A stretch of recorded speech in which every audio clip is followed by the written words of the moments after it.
কত বড়। অনাদিনাদি গোবিন্দ মাকে কতটা ভালোবাসতে হয়, মাকে কিভাবে শ্রদ্ধা করতে হয়, অনাদিনাদি গোবিন্দ নিজে সেটা দেখিয়ে দিয়ে গেছেন, জগৎজনের জীবকে জানিয়েছেন। মাগো, এবার আপনার মনে করে বলুন তো, মা যশোমতীর কি নিজের ছেলে গোপাল? নিজের ছেলে না তো, আর তো কুড়িয়ে পাওয়া, সেই দিয়ে গেল না। হ্যাঁ, জন্মলীলা শুনেছেন তো, মাথা করে দিয়ে গেল তো ঘরে। আর মায়ের এখানে একজন হয়েছিল, তাকে নিয়ে চলে গেছে, গিয়ে কারাগারে রেখেছে। আহা, আচ্ছা একবারও কি মা যশোমতী বলেছে যে গোপাল আমার ছেলে নয়? কেউ মনের মধ্যে ভেবেছে? একেবারে শেষ পর্যন্ত দেখুন, 8ম বছর বয়স পর্যন্ত অনাদিনাদি গোবিন্দ বৃন্দাবনে লীলা করেছিলেন। এই যে আমরা যেসব কীর্তন গাই, সব যা হবে 8 বছরের মধ্যে। এরপর কি হয়েছিল বলুন তো? 100 বছর দ্বারকা, 100 বছর চলে গিয়েছিলেন। কৃষ্ণ সর্বসাকুল্যে 125 বছর লীলা করেছিলেন, যার 100 বছর শুধু দ্বারকায় ছিলেন রাজা হয়ে। আর 100 বছরের বিরোধিনী রাধা, ওই 100 বছরের বিরোহিনী রাধা আপনারা শুনে থাকবেন। এই যে মাথুর লীলাটা হয় না, এই 100 বছরের লীলা। আমার একবার ভাগ্যে হয়েছিল, আমি আমার গুরুজি নিমাই মিত্রর সাথে একবার উত্তরবঙ্গে গানে গিয়েছিলাম।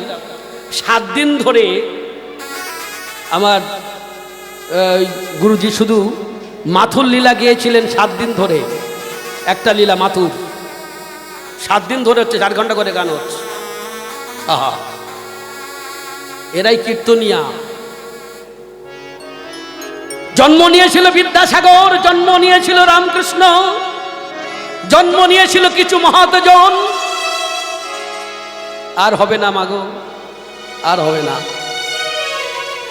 আমার মায়েদের ঠিকানা ঠিক নেই, এলোমেলো হয়ে গেছে। ভগবান আসবে কোথায়? ভগবানের আসবার জন্য তো জায়গা দিতে হবে। কোথায় আসবে? তবে আমি বলে যাচ্ছি আপনাদের, ভগবান আবার আসবেন, খুব শিগগিরই আসবেন। এবং আমি ইঙ্গিত পেয়েছি, আমি বলে যাচ্ছি, এই দক্ষিণ 24 পরগনার মাটিতে আমার ভগবান আবার আসবেন। এই দক্ষিণ 24 পরগনার মাটিতে। কেন দক্ষিণ 24 পরগনাটাকে বললাম জানেন? এত ভক্ত, এই যে এতগুলো হরিবাসর, এলোমেলো যাই করুক না কেন, আরে তারা তো হরিনাম করছে, নিতাই গৌর হরি বল, হরিনাম তো। তাহলে যেখানে ভগবানকে ডাকা হয়, ভগবান তো সেখানে আসতে বাধ্য। এটা একবার হাতে নাতে প্রমাণ। এত ভক্ত এখানে বসে ডাকছে, ভগবান আসবে, আসছে। এবার মায়েরা আপনাদেরকে বলে দিই, যদি ভগবানের ঠাম্মা দিদমা হতে চান, তাহলে বাড়ি গিয়ে বৌমাদেরকে বলবেন গ্যারেজটা পরিষ্কার করতে, রাধে রাধে, জায়গাটা ঠিক করতে বলুন। ভগবান কিন্তু যে কোনো সময় চলে আসবে। এলোমেলো খেয়ে রাখবেন, মাথা খারাপ। ভগবানের এত ধরেনি যে আপনি হাগড় পাগড় আর 4 ঠ্যাং 2 ঠ্যাং খেয়ে বসে আছেন, তার মধ্যে গিয়ে আমার ঢুকতে হবে। হ্যাঁ, রাধে রাধে। তাহলে গ্যারেজটা পরিষ্কার করুন, ভগবান কিন্তু চলে আসবে। বলে যাচ্ছি আপনাদের, জানতে পারবেন ভগবান এসে গেছে। রাধে রাধে। তাহলে ভগবান তিনি শুধু যে ভক্তের জন্য করেন, তাই বলছে, হায় রে সখা মোর সখ্য ভেবে করে তাড়ানো ভৎসন। আর মা, মা আমার বাৎসল্য রসে করে আমার হস্তবন্ধন। আমার মা জানে না আমার মা কাকে ভাবছেন, কিন্তু মাকে তো জানানো যাবে না আমি কে, তাহলে ভালোবাসায় ক্ষুণ্ণ হবে। মা যদি জানতে পারে গোপাল আমার ভগবান, তাহলে কি তার জন্যে ওই 108 বছর পরে প্রবাস যজ্ঞে, কৃষ্ণের তখন 108 বছর বয়স, হ্যাঁ, সেই সময় গোপালের জন্যে স্তন দিয়ে দিলেন, দুধ দান করে দিয়েছেন, হ্যাঁ, গোপালের মুখে দিয়ে দিলেন। একবার 7 পর্দা কাপড় ভেদ করে দুধ চলে গেল সোজা একেবারে গোপালের মুখে। তাহলে যদি সন্তানকে মা কখনো সন্তান রূপে না দেখেন, যদি উনি ভাবতেন উনি ভগবান, তাহলে কি লীলা হতো না। সুতরাং ভগবান যেমন জানতে দেননি, তার ভালোবাসা দিয়ে তাকে বুঝতে দেননি, আর মা তো দেননি।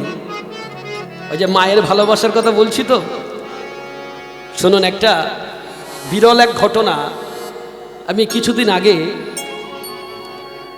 এটা আমি একটা বইতে পড়েছিলাম, পড়ার পর আমার মাথায় আর কাজ করছে না। এরকম একটা বড় ঘটনা। মা, ছোট্ট করে বলে 2 মিনিটে। এখন একটা জাহাজে করে সবাই বিদেশে যাচ্ছে জাহাজে করে। তার মধ্যে 2জন বাঙালি আছে, স্বামী স্ত্রী 2জন বাঙালি আছে। এখন জাহাজটা মাঝপথে জলে ডুবে যাচ্ছে। গেলে জাহাজ কর্তৃপক্ষ যখন বুঝতে পেরেছে যে জল উঠে যাচ্ছে, জাহাজটা ডুবে যাবে, সঙ্গে সঙ্গে জাহাজ কর্তৃপক্ষ বলছে যে সবাই মিলে ওই একটা করে ওই যে রবার আছে, ওই রবারটাকে ধরে রবারটা এখানে বেঁধে ফেলো, তারপরে জাহাজটা ডুবে গেলে তোমরা ভাসতে ভাসতে সব যেতে পারবে। এবার সবাই তো শোনার সাথে সাথে যেটার মতো ওই রবারটা টেনে নিয়েছে। এখন এরা স্বামী স্ত্রী 2জন মিলে 2 ভাগের একটা রবার পেয়েছে। সবার বাধা হয়ে গেছে। এবার রবারটা ধরে দাঁড়িয়ে আছে স্বামী আর স্ত্রী, একটা রবার আর 2টো প্রাণ। 2জন লোক যদি একসঙ্গে রবারে যায় তা 2টোই মরে যাবে। এবার কি হবে বলুন তো মা? আপনাদের কি মনে হয় রবার দিয়ে কে উঠবে আর কে জলে ডুববে?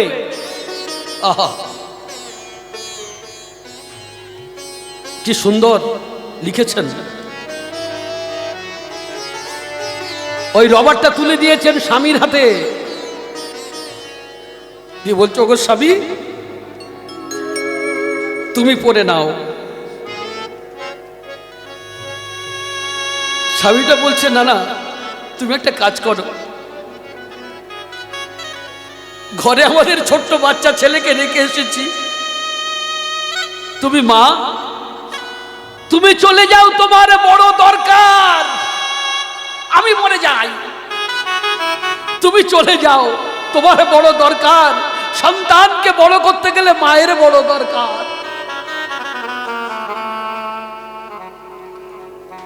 তখন সেই স্ত্রী নিজে রবারটা স্বামীর গায়ে বেঁধে দিয়েছেন জোর করে, দিয়ে বলছেন না গো, সন্তান পালন করতে গেলে শুধু মা নয় বাবাকে বড় দরকার। যদি আমি বেঁচে ফিরে যাই তাহলে আমার ছেলেকে বড় করতে হবে, আমাকে ভিক্ষে করতে হবে, ভিক্ষে করে আমার ছেলেকে বড় করতে হবে। কিন্তু তুমি যদি চলে যাও, তুমি ঠিক কর্ম করে আমার ছেলেকে মানুষের মতো মানুষ করে তুলবে। শুধু যাওয়ার সময় একটি কথা তোমারে বলে দিই, ওগো স্বামী তুমি দেখো আমার ছেলে যেন কখনো তার মায়ের স্নেহ সে না বুঝতে পারে যে তার মা মরে গেছে।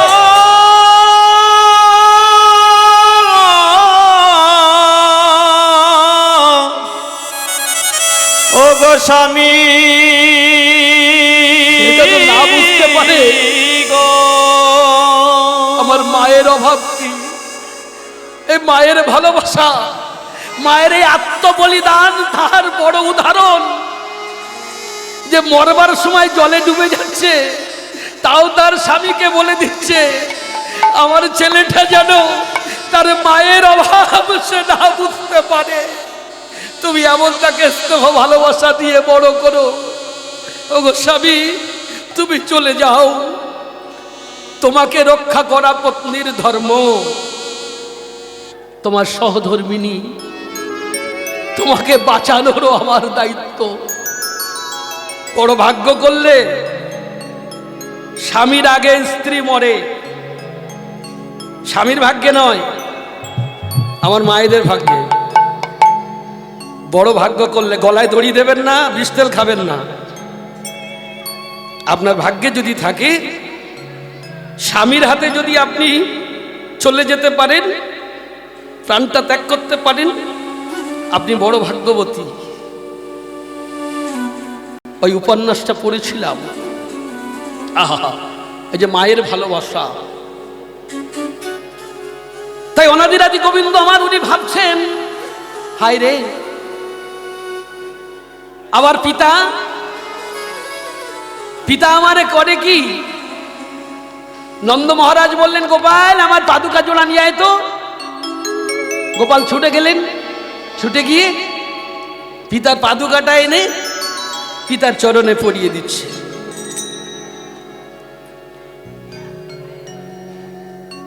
তাই বলছে, ওরে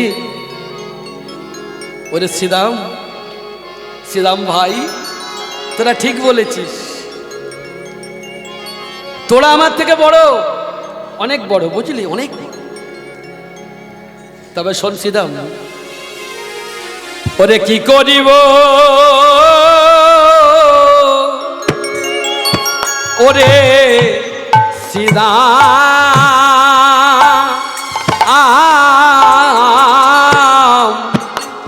করিব আমি কি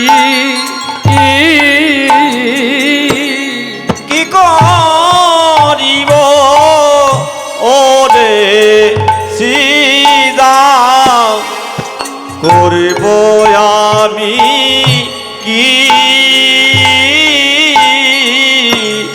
কি করিব ওরে শ্রীরাম, করিব আমি কি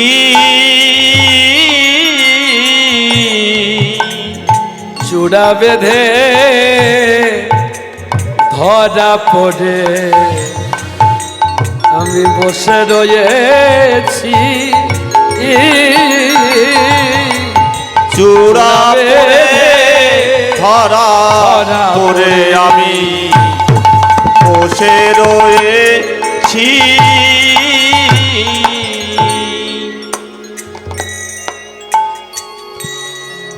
আমি বসে যে আছি শ্রীরাম, বসে যে আছি শ্রীরাম, আমি বসে যে আছি শ্রীরাম, বসে যে আছি শ্রীরাম, আমি গোষ্ঠের শয্যা সমাধিয়া বসে যে আছি শ্রীরাম, গোষ্ঠের সজ্জা পরায়ে শুধু মায়ের অনুমতি লাগি, গোষ্ঠের শয্যা সমাধিয়া শুধু শুধু মায়ের অনুমতির লাগি, গোষ্ঠের শয্যা সমাধিয়া আমি বসে যে আছি ভাই।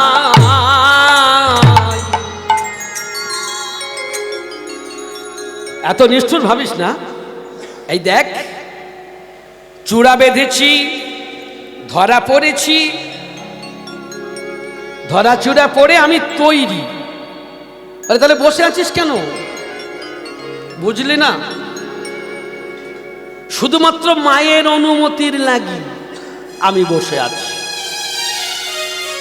বলে মানে বুঝলি না? হ্যাঁ, আমি মায়ের না বলি যদি যাই আমি গোঠে, মায়ের না বলে আমি যাই মাঠে, শ্রীরাম রে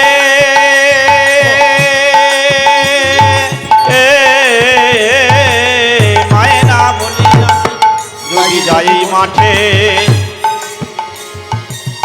মরিবে নয় আমার মা পড়িব সংকটে, মরিবে যে নয় আমার মা পড়িব সংকটে, মরিবে নয় আমার মা পড়িব সংকটে, মরিবে যে আমার মা পড়িব সংকটে, আমার মা তো প্রাণে বাজবে না ভাই, মা যে প্রাণে বাঁচবে না ভাই, মা তো প্রাণে বাজবে না ভাই, মা যে প্রাণে বাঁচবে না ভাই, মায়ের অনুমতি না নিলে আমার মা তো প্রাণে বাজবে না ভাই। মায়ের অনুমতি না নিলে মায়ের যে প্রাণে বাঁচবে না ভাই। কি বললি? তোর মায়ের অনুমতি নিতে হবে? বাবা বাবা, ভুলে গেলি ভাই। এখন তোর মা বড় হয়ে গেল না, আমরা কেউ নই। হ্যাঁ, জমালো অর্জুন যখন চেপেছিল গায়ে, জমালো অর্জুন যেদিন চেপেছিল গায়ে, জমালো অর্জুন যেদিন চেপেছিল গায়ে, জমালো অর্জুন যেদিন চেপেছিল গায়ে, আরে তখন তোর মা নন্দরানী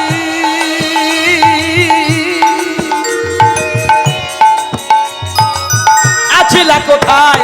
তখন তোর মা নন্দরানী আছিল কোথায়? এইখানায়। বাহ, বড্ড মাতৃভক্ত হয়ে উঠেছ দেখছি। ভুলে গেলে সেদিনের কথা? জমালো অর্জুন যেদিন চেপেছিল গায়ে, সেদিন তোর মা কোথায় ছিল বল? জমালো অর্জুনের আবার ব্যাপারটা কি? ওই নন্দালয়ের নন্দ ভবনে একেবারে সম্মুখে দুটি বৃক্ষ বহুদিন ধরে রয়েছে, বহুদিন ধরে দুটি বৃক্ষ, জমাল আর অর্জুন, দুটি বৃক্ষ পাশাপাশি। এখন মা যশোমতী উনিও তো প্রতিদিন গোপালের, গোপাল তখন ছোট ছিল, গোপালকে বেঁধে রাখতো কিসে জানেন? উদুখলে। সে উদুখলটা আপনারা দেখেছেন? দেখুন, ঠিক জিনিসটা এইরকম হবে। এখন তো সব জিনিস দেখা যায় না। আপনারা আমার যারা বাবার বয়সী, ঠাকুরদাদার বয়সী, তারা উদুখল দেখেছেন। আজকের আমার ছোট ছোট মায়েরা, দিদিরা, বৌদিরা, এরা কেউ জানে না উদুখলটা কি। তবে হ্যাঁ, এইরকম জিনিসটা হবে। ওই আপনারা কেউ কোনোদিন মোড়ার উপরে বসেছেন? মোড়া উপরটা বড়, তলাটা বড়, আর মাঝখানটা সরু। হ্যাঁ, এইরকম কাঠ দিয়ে উদুখল তৈরি করা হতো। আর উপরটা বড়, বসার জায়গা, আবার মাঝখানটা এসে সরু, আবার নিম্ন ভাগটা আবার বড়, এটা বসিয়ে রাখা হতো। সবাই এসে বসতেন, উদুখল। আর মা যশোমতী যখন গৃহকর্ম করেন, তখন ওই করেন কি, ওই উদুখলে আরে গোপালের ওই কোমর কষি মানে ঘুঞ্চির সাথে একটা দড়ি দিয়ে ওই উদুখলে বেঁধে রাখে। গোপাল ঘুরছে টুন টুন টুন টুন করে, আবার ক্ষুদ্র ঘন্টি বাঁধা আছে, টুন টুন টুন টুন করে ঘুরছে। ঘুরতে ঘুরতে ঘুরতে ঘুরতে মায়ের কানটা পড়ে থাকে যে উঠোনে গোপাল ঘুরছে, খেলা করছে, টুন টুন করে শব্দ হচ্ছে। হ্যাঁ, আর সেদিন হয়েছে কি, আর গোপাল ওই উদুখলটা, গোপাল এখন একটু বড় হয়ে গেছে, তো একটু কোমরে বাঁধা আছে। গোপাল হামা দিতে দিতে একটু জোর করে টান দিয়েছে না, আর উদুখলটা গেছে পড়ে। আর পড়ে গেল, আর ও তো একেবারে গাড়ির মতো, গাড়ির চাকার মতো। গোপাল টানতে শুরু করেছে, আর সে গাড়ির চাকার মতো গড়ায়। বাহ বাহ বাহ, এইবার সে বসার জায়গা তো নেই, সে তখন গাড়ির চাকা হয়ে গেছে। বেশ ভালোই, গোপাল টুন টুন করে এগোচ্ছে, আর পিছনে পিছনে শুধু ওই উদুখলটা ঘুরে ঘুরে বেড়াচ্ছে। উদুখল ঘুরতে ঘুরতে ঘুরতে ঘুরতে এইবার গোপাল করেছে কি, এই যে দুটি বৃক্ষ, ওই দুটি বৃক্ষর মাঝখান থেকে গোপাল পার হয়ে, মাঝখান থেকে গোপাল পার হয়ে চলে গেছে। এবার গোপাল এসে উদুখল, সে তো আড় হয়ে আছে না, এ গাছে বেঁধে গেছে, ও গাছে বেঁধে গেছে, দুই গাছে বেঁধে গেছে, আর গোপাল মাঝখান দিয়ে গলে গেছে। গোপাল ওপার চলে গেছে, কিন্তু গোপাল সে উদুখলে বেঁধে গেছে। ও, আর গোপাল দোকান থেকে তখন টানতে শুরু করেছে, এমন টান দিয়েছে যে ওই দুটি বড় বড় বৃক্ষ একবার উপড়ে গিয়ে পড়েছে গোপাল। জমাল অর্জুন যখন চেপেছিল গায়, জমাল অর্জুন যেদিন চেপে উঠেছিল গান। ওরে তখন তোর মা নন্দরানী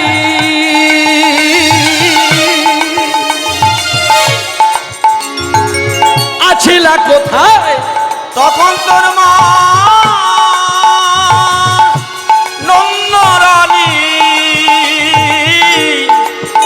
আছিল কোথায়? সেদিন আমরাই তোর সঙ্গে ছিলাম, আমরাই তোর সঙ্গে ছিলাম, আমরাই তোর সঙ্গে ছিলাম। আমরাই তোর সঙ্গে ছিলাম। ভুলে গেলি? আর আজকে বলছিস মায়ের না বলে যাওয়া যাবে না? সেদিন যদি আমরা না থাকতাম তোদের অবস্থা, তোর অবস্থা কি হতো তাই বল। বলছে না সেটা তো ঠিক। আসলে ওই বৃক্ষ দুটো কে ছিল বাবা? ধনকুবের তার দুইজন পুত্র, হয়গ্রীব আর মূলিগ্রীব। কুবেরের পুত্র। বেশি বড় লোকের ছেলেরা উচ্ছন্ন যায় জানেন তো, অভিশাপ দিচ্ছি না, বাস্তবটা দেখাচ্ছি। ধন যে কষ্ট করে রোজগার করে সে ধনের মর্যাদা বোঝে। যার কষ্ট করে রোজগার করতে হয় না সে মর্যাদা বোঝে। আপনি কতটা কষ্ট করে একতলা বাড়ি বানিয়েছেন আপনি জানেন। আর ওদিকে 1 কোটি ব্যাংক ব্যালেন্স খুব কষ্ট করে করে বানিয়েছেন। এবার যদি হুট করে আপনার ছেলে জেনে ফেলে ও বাবা বাড়ি আছে, বাবা 4খানা গাড়ি আছে আর বাবার 1 কোটি টাকা আছে, ওই ছেলেকে কোনোদিন সৎ পথে নিয়ে আসতে পারবেন না, মানে কাজ করাতে পারবেন না। আরে আমার বাবার এত টাকা আছে, হ্যাঁ কি হয়েছে? আরে ওর থেকে 2-1 লাখ খরচা করলে কিছু এসে যায় না, হয়ে গেল। এই সংসার জীবনে সংসার করবার সঙ্গে সঙ্গে কিছু সংকেত মেনে চলতে শিখুন। সংকেত ধরুন এইরকম, আপনার ছেলে, আপনার নাতিপুতি, নাতিপুতিকে পারবেন না ছেলেদেরকে, আর নাতিপুতি আর কথা শুনবে না, হয়ে গেছে। আপনার ছেলেকে প্রথমে একটু অভাব শেখান, অভাবটা শেখান। অভাব শেখালে কি হবে বলুন তো? মর্যাদা পাবেন, মর্যাদা। অভাব শেখান। কিরকম?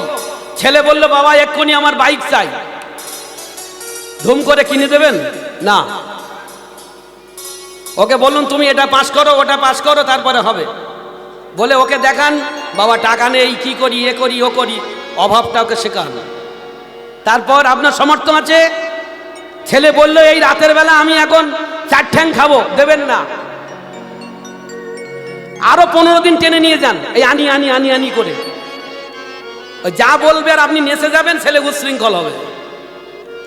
যেটা ঘটেছে এই কুবের, ধনকুবের, যার টাকা জীবনে কেউ শেষ করতে পারে না, সেই ধনকুবেরের নিজের 2 পুত্র হয়গ্রীব আর মণিগ্রীব, এই দুটো ওরা হয়েছে উচ্ছৃঙ্খল।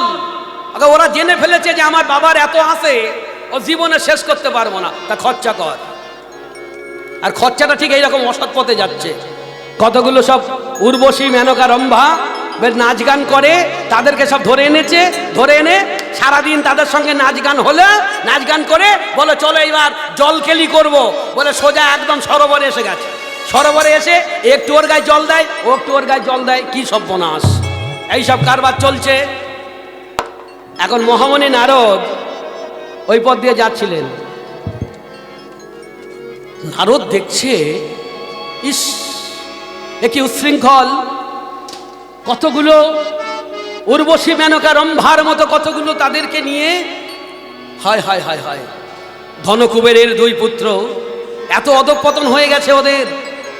আমি যে একজন মুনি তোদের সামনে দিয়ে যাচ্ছি, কোনো ভ্রুক্ষেপ নেই, তোরা তোদের জলকেলি করে যাচ্ছিস। তাই আবার বলছি গে যে ওই 2 ছেলে বলছে যে গোসাই এই এসো একটু সাঁতার টাতার খেলি, এসো। হায় হায় হায়, বলে উনি একটু জলও ছিটিয়ে দিয়েছে ওরা নারদের গায়ে। বকাটে ছেলে হলে যা হয়, ওরা পুকুরে চান করছে এইভাবে একটা নোংরা অবস্থায়, আবার সেখান থেকে জল ছিটিয়ে দিচ্ছে নারদের দিকে, এই যে এসো এসে একটু তোমার সঙ্গে একটু সাঁতার মাতার করি, এসো। নারদ তো খেপে গেলেন, অভিশাপ দিয়ে দিলেন, যা তোরা ওই বৃক্ষজনি ধারণ কর, তোরা বৃক্ষরূপে তোদের বৃন্দাবনে অবস্থান করতে হবে। ওরা দুটোতে এবার আছাড় খেয়ে পড়েছে, পায় সর্বনাশ হয়ে গেছে, ব্রাহ্মণের অভিশাপ। তারপরে নারদ, স্বয়ং নারদ দিয়েছেন, এ তো রক্ষে নেই। বলে আমাদের একটা কিছু উপায় বলে দিন। বলে শোনো, বৃক্ষ তোমাদের হতেই হবে, তবে সেটা এই শুধু এইটুকু ক্ষমা চাওয়ার জন্য একটু কমিয়ে দিলাম, তোমরা বৃন্দাবনে নন্দলয়ে নন্দ ভবনে তোমরা বৃক্ষরূপে দাঁড়িয়ে থাকবে। বলে তাহলে উদ্ধার পাবো কি করে? উদ্ধার ভগবান নিজে তোমাদেরকে উদ্ধার করবেন।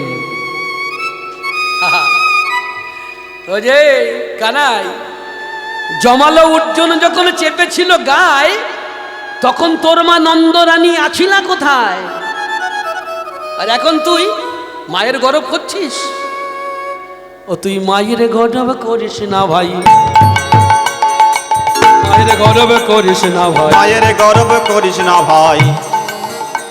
ওরে গাছে বাঁধা মায়ের গর্ব, মায়ের গর্ব করিস না ভাই। গাছে বাঁধা মায়ের গর্ব, মায়ের গর্ব করিস না ভাই। ওরে গাছে বাঁধা মায়ের গর্ব, মায়ের গর্ব করিস না। ওই গাছে বাঁধা মায়ের গর্ব, মায়ের গর্ব করিস না ভাই।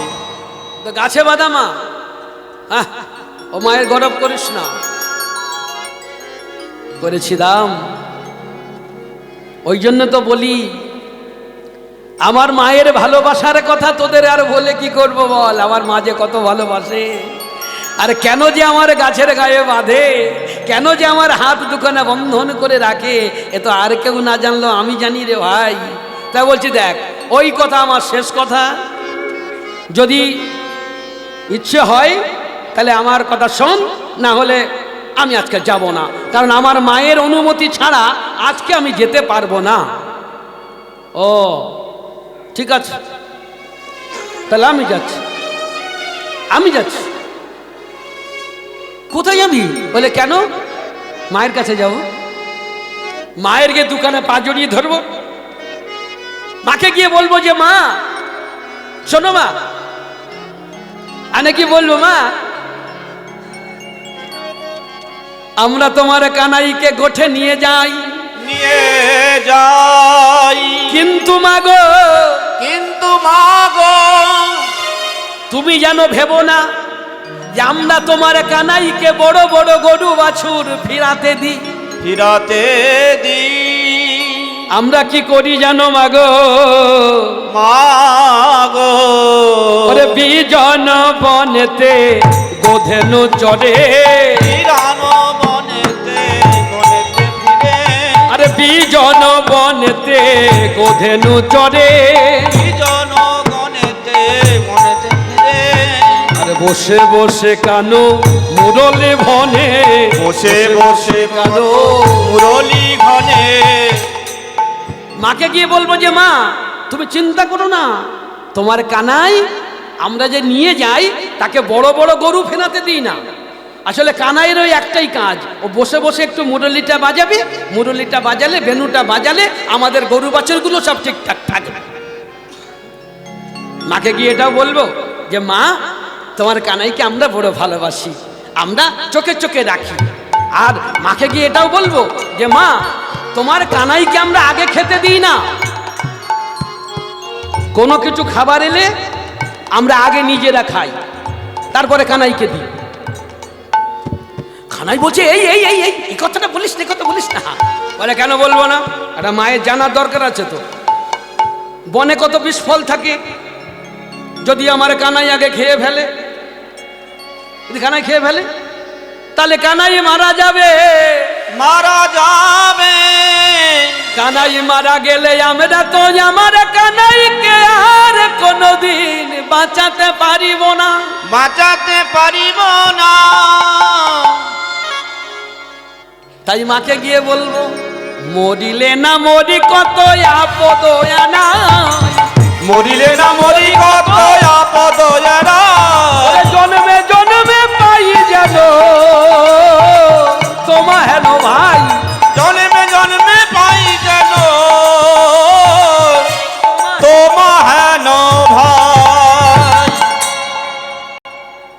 কানাই শোন ভাই, শুধু আমরা কেন, ওই ধেনু বৎসগুলো ভালো করে চেয়ে দেখ, তারাই পথমধ্যে দাঁড়িয়ে আছে, পথমধ্যে দাঁড়িয়ে আছে ধেনু বৎসগুলো। তাদের মুখের দিকে তাকিয়ে দেখ, ওদের মনের ভাষা আর কেউ না বুঝুক, তুই তো বুঝিস ভাই। আমরা সেদিন তোকে ছাড়া একবার গিয়েছিলাম, কি বিপদ না আমাদের হলো। এই যে প্রতিদিন তোকে ডাকতে আসতে হয়, এর জন্য একটু আমার একটু অভিমান হয়েছিল। আমি একদিন গিয়েছিলাম জানিস, যে তোকে ছাড়াই যাব, কিন্তু সেদিন কি হলো জানিস, ওই ধেনু বৎসগুলো আমি আগে যত চালাই ধেনু কিছু পানে ধায়, আগে যত চালাই ধেনু পিছু পানে হায় কানাই রে,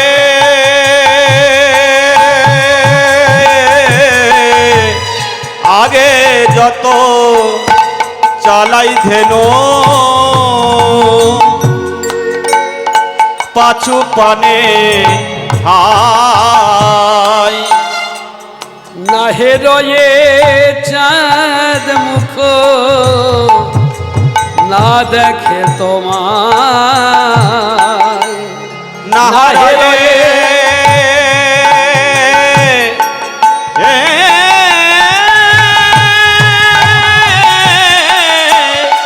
নাহারয়ে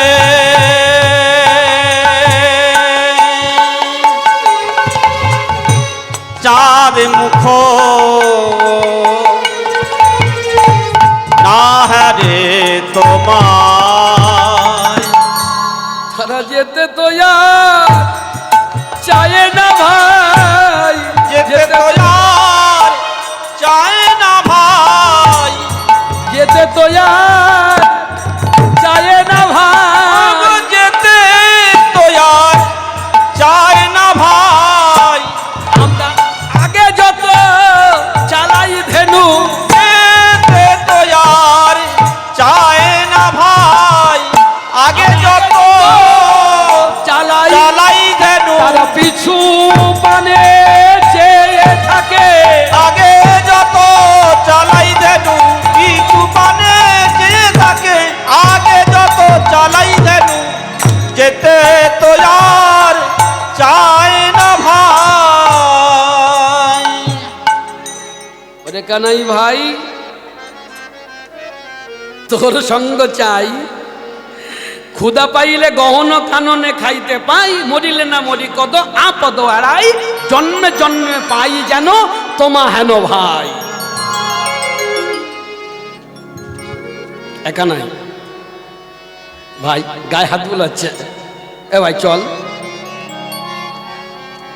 ওরে সিদাম, তো বিশ্বাস হলো না? এই দেখ, চূড়া বেঁধেছি, ধরা পড়েছি, আমি তো বসে আছি যাব বলে, কিন্তু ওই যে বললাম মায়ের বিনা অনুমতিতে,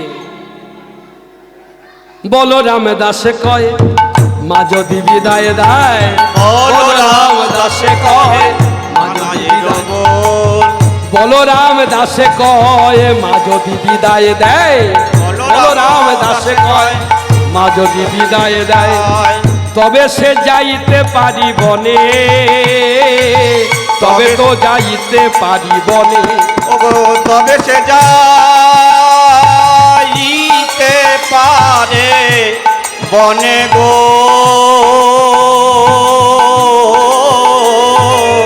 তবে সে যাইতে পারে বনে।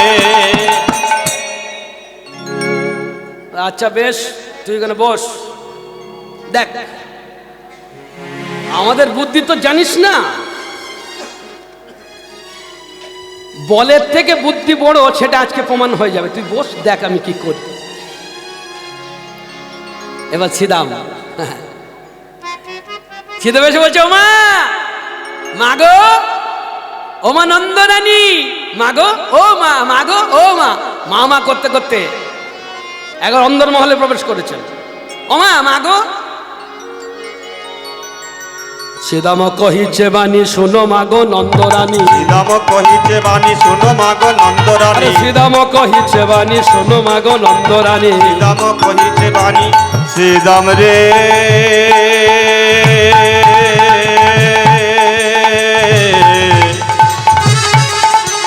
শ্রীদাম রে শ্রীদাম রে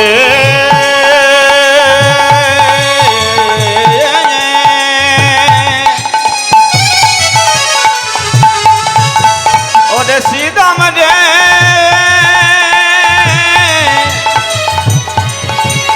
ওরে